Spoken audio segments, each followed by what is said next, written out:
పేరు బాలు. చాలా దేశం కొన్ని వందల సంవత్సరాలు బ్రిటిష్ వారి చేతుల్లో పరిపాలన అనేది సాగింది. సో దాని తర్వాత మనకి ఆగస్టు 15, 1947 సంవత్సరంలో స్వాతంత్ర దినోత్సవం అనేది జరిగింది.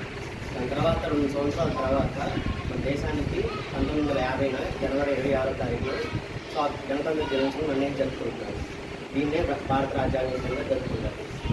దీన్ని మరి ముఖ్యంగా ఎక్కువ దీన్ని అంబేద్కర్ గారు ఇంప్లిమెంట్ అనేది చేశారు.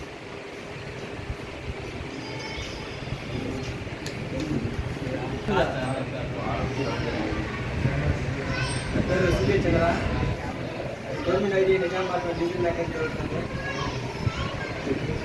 భారత రాజ్యాంగం మనకి 1949 జనవరి 24 నెంబర్లో వచ్చింది. ఆగస్టు 15 సంవత్సరం అనుకుంటా ఉంటారు. భారత రాజ్యాంగం రాసింది డాక్టర్ భీమ్రావ్ అంబేద్కర్ గారు.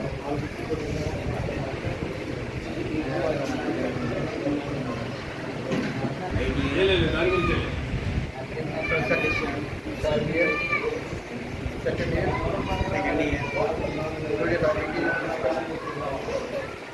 Today topic is